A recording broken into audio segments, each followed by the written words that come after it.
პირველ რიგში ხაზი უნდა გაესვას იმ ნაწილს, რომ ეს სანქციები ნამდვილად არის ძალიან ქმედითი, განსაკუთრებით ფინანსურ ნაწილში და შესაბამისად არა მხოლოდ საბანკო დონეზე, თვითონ როგორც კომპანიისთვის, ნებისმიერი კომპანიისთვის ეს არის საკმაოდ დიდი დისკომფორტი, სირთულე, იმ თვალსაზრისით, რომ საერთაშორისო ტიპის ტრანზაქციებს, საერთაშორისო დონის პროგრამულ უზრუნველყოფას, საერთაშორისო შესყიდვებს და ამ ტიპის ტრანზაქციებს, რომელიც მასთან იქნება დაკავშირებული პრაქტიკულად ლეგალურად თითქმის შეუძლებელს ხდის. რაც შეეხება თვითონ ყველაზე მძიმე ნაწილი, რაც არის, ეს არის სწორედ საბანკო ნაწილი. მოგეხსენებათ, რომ იგივე სოფტიდან გათიშვის საშიშროება, ამიტომ რასაკვირველია არც ერთი ბანკი, რომელიც საერთაშორისო დონეზე არის ინტეგრირებული და ჩვენი საბანკო სისტემა ნამდვილად არის ინტეგრირებული, არ დააყენებს თავის უზარმაზარ აქტივებს რისკის ქვეშ. ამ შემთხვევაში თვითონ შეიძლება გახდეს ეგრეთ წოდებული მეორეული, ესე ვთქვათ, სანქციის სამიზნე, თუმცა შესაძლოა 15 ბანკიდან რომელიღაცებმა მაინც ესე ვთქვათ რაღაცა ტიპის ქმედებები გააკეთონ, რომლებიც მხოლოდ და მხოლოდ ორიენტირებული არიან ბატონო, აი ცოტა რაღაცა ესე ვთქვათ, ცოტა პრიმიტიულად ავხსნათ რეალურად, აი მაყურებლისთვის და საზოგადოებისთვისაც, ვინც რაღაც შეიძლება აი ამ ეკონომიკურ ტერმინებში ვერ ერკვეოდეს, როგორ აისახება, ანუ აი მაგალითად TBC ბანკის საბანკო ანგარიშებით და საქართველოს ბანკის საბანკო ანგარიშებით ტელეკომპანია იმედის და პოსტების თანამშრომლები ვერ ისარგებლებენ? პირველ რიგში კომპანიის ანგარიშები ამ ბანკებში უნდა გაიყინოს პირველ რიგში. მეორე კომპანიის თანამშრომლებსაც მათ შორის. თავისთავად, იმიტომ კომპანიიდან ერიცხება თანამშრომლს. შესაბამისად, თანამშრომლის ანგარიშს ამ შემთხვევაში ბანკი არ გაყინავს, მაგრამ კომპანიის რო იყინება, შესაბამისად, კომპანიიდან მისაღები ფინანსები ვერ წავა, ასე ვთქვათ, ადრესატამდე, ანუ თანამშრომლამდე. ანუ ესეთი ჯაჭვური ბმა არის. და რასაკვირველია დიდი ბანკები საქართველოს რომელზე ისინი რასაკვირველია რომ ამ ნაბიჯს ასე ვთქვათ გადადგამენ რატომღაც დარწმუნებული ვარ მიუხედავად იმისა რომ ბანკმა მიიღო გარკვეული ტიპის ასე ვთქვათ გადაწყვეტილება ჯერ კიდევ 2023 წელს როდესაც თქვა რომ იურიდიული და თუნდაც ფიზიკური პირი სანამ ადგილობრივ დონეზე არ იქნება ასე ვთქვათ სასამართლოს განჩინება სასამართლოს გადაწყვეტილება მანამდე ბანკები არ იყვნენ ვალდებული მაგრამ აქ არსებობს საერთაშორისო ასე ვთქვათ დონის სისტემა რომელიც გაცილებით უფრო მაღალ რანგის სისტემად ითვლება საბანკო სისტემაში აქ არ ვამბობ იურიდიულ წიაღწევებზე ლოგიკურია რომ ბანკები ამ შემთხვევაში არიდებენ თავს რომ სანქცირებულ კომპანიასთან რამე ტიპის კვეთა ქონდეთ ვინაიდან ეს ძალიან დააზარალებს მათ ასე ვთქვათ რეპუტაციას და უპირველეს ყოვლისა განსაკუთრებით ბანკები რომლებიც საერთაშორისო ბირჟებზე მათი აქციები ქოტირებს ეს ნიშნავს პრაქტიკულად ხარაკერს მათთვის პირდაპირ ამ სიტყვის მნიშვნელობით სწორედ ამიტომ ასე ვთქვათ ისინი ვარსიტყვიან მომსახურების მიმართულებით რაც რასაკვირველია საკმაოდ ქმედით დისკომფორტს და გარკვეულწილად ბალანსს რომელმა ბანკმა შეიძლება აიღოს მაშინ საკუთარ თავზე აი ქვეყნის შიგნით რა ბანკებიც გვაქვს ესე პირდაპირ ქართულ შეიძლება მაგალითად ჩაანაცვლოს შესაძლოა სხვა ტიპის მიმართულებით წავიდნენ შესაძლოა საერთოდ ეს პრობლემა ამ პრობლემის მოგვარება არსებობს რამოდენიმე გზა ღიად რო ვთქვათ ეს გზები არის რომ შეიძლება შექმნან სუფთა კომპანია ახალი კომპანია იგივე ამ კომპანიის მეშვეობით რაღაც ტრანზაქციები თუმცა ამასაც მე რასაკვირველია მოყვება უკვე ეგრეთ წოდებული დაკვირვება საერთაშორისო დონეზე და ისიც მოექცევა სანქციების ქვეშ. ანუ ესე ხდება და ხშირად ასეთ მიმართულებით აირიდებენ ხოლმე გარკვეულწილად ასე ვთქვათ საგარეო სანქციებს. თუმცა შიგნით მაინც რჩება ველი ჩვენ ნახეთ უკვე ხელისუფლების განწყობა მithumetes როდესაც ხელისუფალი არის ასე ვთქვათ განწყობილი ამ კუთხით რომ დაეხმაროს შიგნით რჩება ველი გარკვეული საიდანაც იქნება ეს შიდა სხვა ტრანზაქციები მათ შორის სახელმწიფო დაფინანსება თუ ასე შემდეგ რა გზით როგორ მოახერხებენ ეგ მეორე საკითხია და ძალიან ძნელი იქნება მათ შორის იგივე იურიდიულად იმიტომ ხელზე თანხის გაცემა პრაქტიკულად ამ ტიპის ორგანიზაციებისთვის არ არის დასაშვები მათ შორის კანონმდებლობის დონეზე მაშინ კანონები უნდა ვცვალოთ და გამონაკლისის სახით მარტო ასე ვთქვათ ამ კომპანიებისთვის უნდა შეიცვალოს იმიტომ რომ უნაღდო ანგარიშწორებით უნდა მოხდეს ის ძირითადად ასე ვთქვათ ანგარიშწორება რაც ხდება და გამონაკლის შემთხვევები რაც არის დაშვებული იმ შემთხვევებში ეს არ იჯდება ამ კომპანიების ფუნქციონირება ლოგიკურია რომ ამ შემთხვევაში რჩება როგორც საერთაშორისო დონეზე შესყიდვების მიმართულებით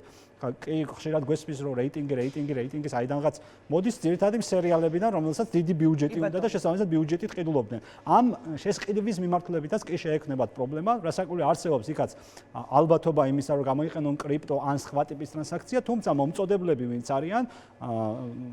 შესაბამისი დონის პროდუქტის ისინი საერთაშორისო ინტეგრირებული კომპანიები არიან და ისინი დარტყმის ქვეშ როგორც ვთქვათ პრაქტიკა გვიჩვენებს საერთაშორისო დონეზე არ დააყენებენ თავიანთ ასე ვთქვათ რეპუტაციას. ამიტომ ეს არის საკმაოდ შესაძლოა ვთქვათ ნელი მოქმედების, მაგრამ საკმაოდ ეფექტიანი იმ თვალსაზრისით, რომ ბალანსი მედია სივრცეში გარკვეულწილად აღდგეს, ვინაიდან აშკარა გამოჩნდა, რომ ამ შემთხვევაში ამ ტელევიზიას ჰქონდა ეგრეთ წოდებული სასტარტო პირობებში უპირატესობა და სასტარტო პირობებში. დიახ. და ამიტომ შესაძლოა ამან გამოიწვიოს ის, რომ გარკვეულწილად დაბალანსდეს. კი ბატონო, აი ეს მინდა გითხოთ, აი ქვეყნის შიგნით უშუალოდ კომპანიებზე და მათ შორის აი თუნდაც სარეკლამო შემოსავლებზე რამდენად მოახდენს ეს გავლენას, გულისხმობ, აი რამდენად იქნება რეპუტაციულად დამაზიანებელი კომპანიებისთვის, რომ რეკლამა მიიტანონ ტელეკომპანიებში, რომელიც არის სანქცირებული და არ ვიცი რომელსაც ისეთი ტიპის პრობლემები ექმნება, როგორც თქვენ უკვე ისაუბრეთ. თუ კომპანიას აქვს ასე ვთქვათ უფრო გრძელვადიანი სტრატეგია და საერთაშორისო მასშტაბზე გასვლის რაღაც ასე ვთქვათ მომავალი პოტენციალი ანეხლა არის ინტეგრირებული, ან თუნდაც საერთაშორისო ბრენდები, რომლებიც არის პირობითად ვთქვათ Coca-Cola და ასე შემდეგ, ან მის მაგვარი McDonald's და ისინი პრაქტიკულად შეწყვეტენ ისინი აუცილებლად ასე ვთქვათ გაიტანენ რეკლამას თუ აქვს და ან საერთოდ ასე ვთქვათ არ იფიქრებენ ამ მიმართულებით, მაგრამ ადგილობრივ დონეზე მცირე დოზით მოქმედი თუ საშუალო დონის ბიზნესები, რომლებსაც ასე ვთქვათ გარკვეული ტიპის ასე ვთქვათ კავშირებიც აქვთ ამ ასე ვთქვათ შეიძლება მათზე წნეხიც გაიზარდოს. რასაკვირველია წნეხი გაიზრდება, თუმცა რასაკვირველია და შესაბამისად, ანუ შესაძლოა ისეც მოხდეს, რაც ამ შემთხვევაში იურიდიულად თლად სწორად არ იქნება, მაგრამ გარკვეულწილად გამტარი გახდნენ გარკვეული ფინანსური ასე ვთქვათ რესურსის, მათ რჩება შიდა რესურსი, ეგ უნდა პრაქტიკულად უნდა ვაღიაროთ, ყველა არხი ვერ გადაიკეტება, მით უმეტეს სახელმწიფო განწყობა არის ისეთი, რომ დაფინანსება მათ შორის სახელმწიფო ასე ვთქვათ განწყობიდან გამომდინარე ხალხის ხარჯზე, ბიუჯეტიდან ამ შემთხვევაში შეიძლება გაიზარდოს და ეს პრაქტიკულად მაშინ უნდა ვაღიაროთ, რომ საზოგადოებრივი სტატუსი უნდა მივანიჭოთ ამ ტელევიზიებს, ან კერძო კომერციული სუბიექტის დიდი წილით ბიუჯეტიდან დაფინანსება არ ამგონია მათ შორის მიზანშეწონილობის თვალსაზრისით სწორი იყოს წმინდა ასე ვთქვათ სოფხედველური ან როგორც მოქალაქის ხედვას ვამბობ ამ შემთხვევაში. ეკონომიკურად რასაკვირველია ეს არ იქნება მარტივი და ამ კომპანიებისთვის ამ შემთხვევაში ტელევიზიებს გულისხმობ. რასაკვირველია მათ შორის არ იქნება მარტივი მენეჯმენტში მყოფი სუბიექტებისთვის, ვინაიდან ეს ისეთი ტიპის სანქცია, რომელიც რასაკვირველია მე უკვე მენეჯმენტზეც ვრცელდება და მათ შორის მე საკუთრებებზე და უკვე შემდგომ გადაწყვეტილების მიმღებ ასე ვთქვათ პირებზეც. ნუ ძირითადად მაინც აქ არის საუბარი, მას აქვს ძალიან გრძელი ჯაჭვი, იგივე ეგრეთ წოდებული ასე ვთქვათ ოფიციალურად კრედიტ ისტორიის მიმართულებით, აი თანამშრომლებზე რო ვისაუბროთ, მათ ძალიან გაურთულდებათ იგივე საბანკო ასე ვთქვათ სექტორთან ურთიერთობა, ვისაც აქვს პირობითად ასე ვთქვათ სესხის საომავლო ან საერთაშორისო ამ მიმართულებით კიდევ უფრო პრიმიტიულად მაგალითად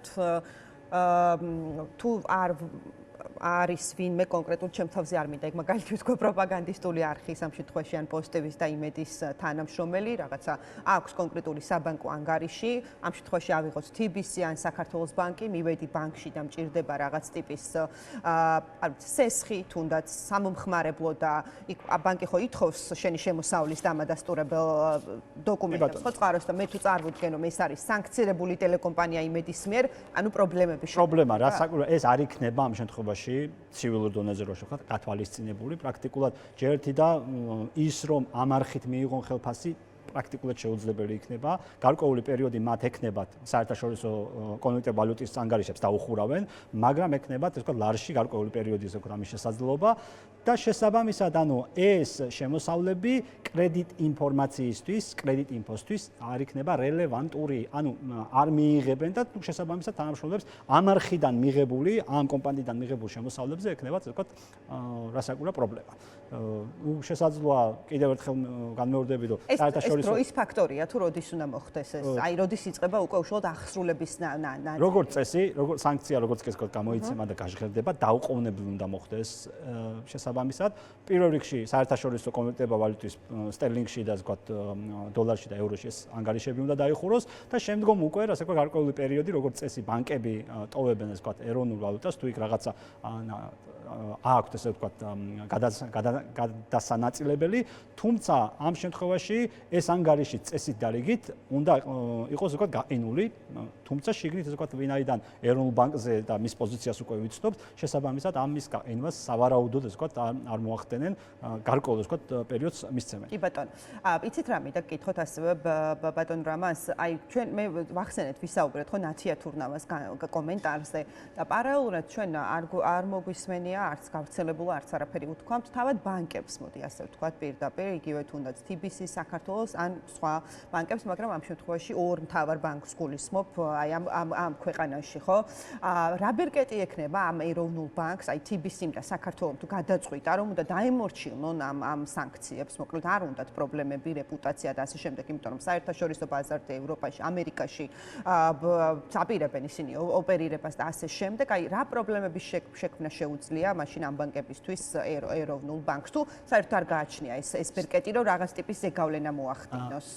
ეროვნულ ბანკს ყოველთვის გააჩნია გარკვეული ბერკეტი, მაგრამ არა ამ შემთხვევაში, ან სხვადასხვა მიმართულებით, როდესაც ბანკს აქვს შესაბამისი საბანკო რეგულაციებთან მიმართებაში არათავსებადობა, იქ აქვს მას შესაძლებლობა გავლენა მოახდინოს. აქ ამ შემთხვევაში როგორც ესე ვთქვათ საკანონმდებლო დონეზე, მაშინ უნდა აკრძალონ, რომ არ დაემშილონ, რომ გათიშონ ვთქვათ სოფტიდან, ბირჟა უნდა ჩამოეშალოთ მათი აქციები. პრაქტიკულად ანუ უნდა ლიკვიდირდნენ, იქამდე მივა ეს ორი ბანკი, რომლებიც კოტირებს ვთქვათ საერთაშორისო ბირჟებზე. ეს ძალიან ცუდი რაღაცა მოხდება და ამას ეროვნული ბანკი ვერ დაარიზამს, ვინაიდან ამან შეიძლება გამოიწვიოს საბანკო ვთქვათ კოლაფსი, მიუხედავად იმისა, საბანკო სექტორი არის მონოპოლიზებული საქართველოში და თითზე ჩამოსათვლელი არის ეს ბანკები, მიუხედავად ამისა, ის საჭირო სექტორი არის და ეს არის ანუ ის ძარღვებივით